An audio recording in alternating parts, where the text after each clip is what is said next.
We got Andrew here in Austin. Hi. Did you read Matthew 5:27 and 28? Sure, I've read the whole Bible several times. Okay. Do you know what it says there?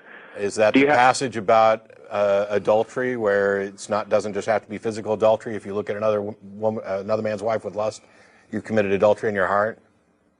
Exactly. It says, "Whosoever looketh on a woman to lust after her hath committed adultery with her already in his heart." Sure. How do you not think that that's a good thing for people to have limits? You think that's a good thing? It's called mind control. You're trying to determine what I think and what I don't think.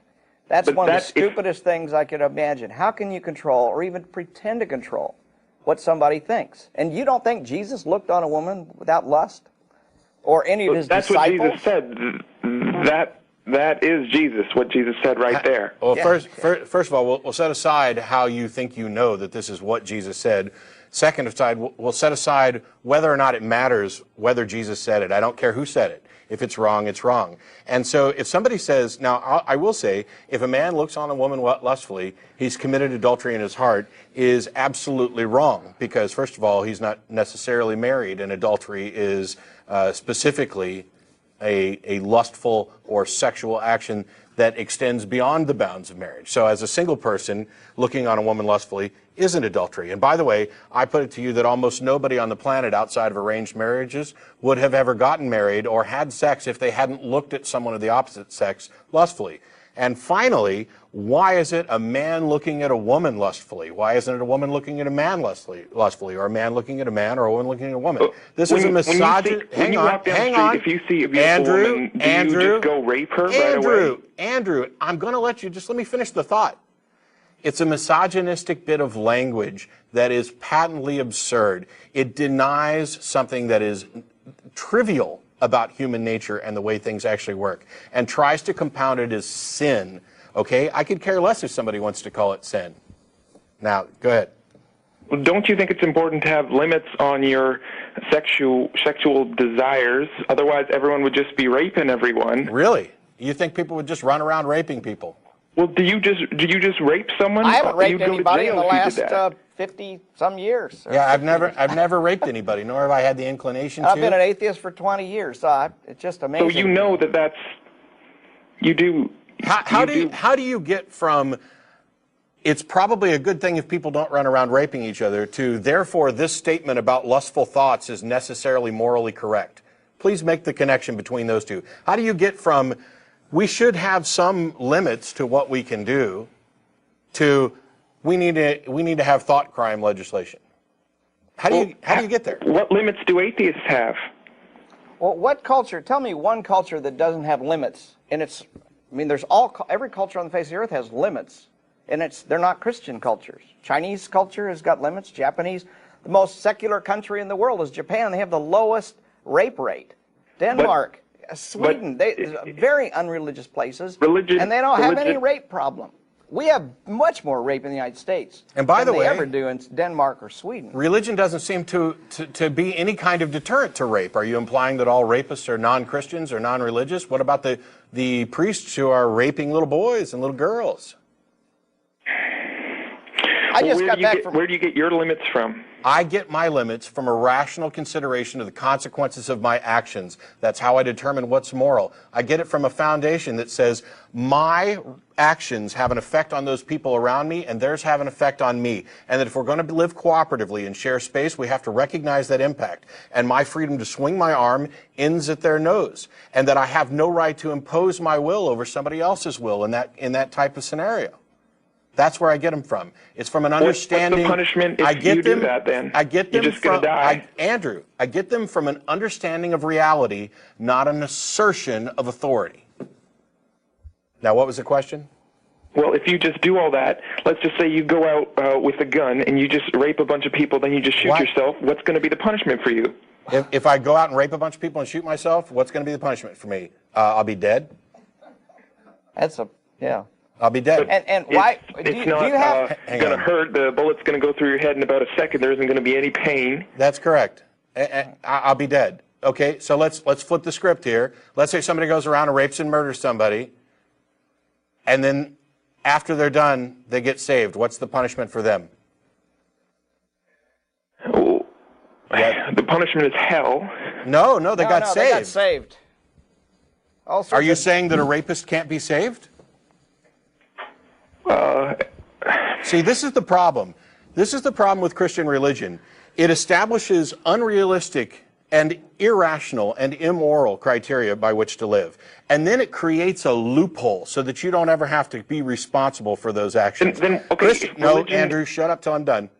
Christianity is not a moral system. It is an immoral system because it specifically says that there aren't necessarily consequences that you're going to have to pay because of a loophole. And what is the loophole? It has nothing to do with how good you are or how morally you act or anything else. It has to do with whether or not you're willing to be a sycophant to an idea. And if you are, then there is now an exception for which you no longer have to suffer a penalty for this. So the idea that secular morality offers no guarantee that people will ever pay for their crimes and their atrocities is not an argument against secular morality, because that is a tenet of Christianity. It is the foundation. The idea that the Christian God is just is directly contradicted by the idea that the Christian God is merciful. Perfect justice and perfect in any mercy are necessarily directly in contradiction, because mercy is a suspension of justice. So do not pretend that your religion is moral and just and then try to attack my position, which is based on reality, because somebody might rape people, shoot themselves ahead, and then not get punished. That's asinine. If religion is such a bad thing, how come you think, I don't know how many atheists are there in the United States? How come everyone isn't just an atheist then? Because not everybody is aware of how bad and untrue religion is, which is one of the reasons why you think you're some kind of genius or something? That, actually, yeah, but why is that relevant? And, everyone else is too dumb to figure it out? No, it's not a matter of too dumb. You see, I was a Christian for 25 plus years. Let me ask you a question. Why are you calling in as a Christian? Why didn't you call in as a Muslim, a Buddhist, or a Hindu? Because my parents raised me as a Christian. So you didn't have a choice, did you? When did you choose to be a Christian? Well, it's just a tradition. Your parents teach you whatever religion they do. So if you were born over in Afghanistan, you'd be a Muslim. Yeah. So if you were born a Muslim. So it has nothing to do with truth then. It's just the way you were raised. See, because on this show we actually care about whether or not things are true. And my genius status is completely irrelevant because I was a Christian for 25 plus years. I did not get smarter when I became an atheist. What happened was I gained more information. I became more knowledgeable about subjects, and I decided to actually care whether or not my beliefs were true. You don't seem to care whether or not your beliefs are true. You just like them. Because you were born here. Well, I think it's good. I think you're going to have more happiness in your life if you have limits to tell you what you can do, or how is that relevant to the truth of your religion? I've already said. It's not all true. I know. I was talking to people on the chat here, and they said, well, they're read the Old Testament. There's all this genocide and stuff, and I was just saying, well, you don't have to read the whole thing, because you just read, for example, what Jesus said. Okay. You don't. So are you saying? I tell you what, we already talked about this earlier. Not everything that Jesus said is true or good or smart or wise either. So why would you care at all what any of them have to say? You're not concerned about truth. You've already just said you can pick and choose and toss aside the things you don't like. So you're inventing your own version of Christianity. So why not just chuck it aside and go ahead and invent your own secular moral system? You keep talking about how we don't have limits. I have plenty of limits. And we live in a society that has plenty of limits. As Daryl's already pointed out, most societies have limits. You keep going to this slippery slope thing of, well, if there is no, 10 Commandments or Jesus or whatever, then you've got no limits. You'll just run around raping and killing people. Well, that's already demonstrably false. And there have been multiple studies that actually investigate the correlation between the religiosity of a society and its societal health. And there is always a strong negative correlation. The more atheistic the society, the better they score on societal health factors, from everything from teenage pregnancy rates to STDs to happiness to wealth to murder, rape to healthcare. Now, go out and do some actual research that contradicts this, and then you might have a case for your assertion that I think you'll live a better life if you're. No, you won't. There's no evidence to demonstrate this. This is wishful thinking. Just as, not only have you gone and said, well, I'll pick and choose what I want, you've done it in a way where you're just trying to support your own wishful thinking. And until you actually come up with evidence, and until you demonstrate that you care about the truth, we don't really need to waste any more time on it.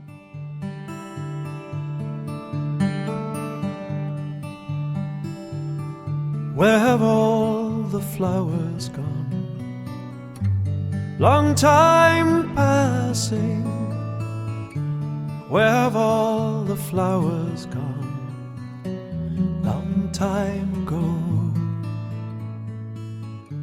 Where have all the flowers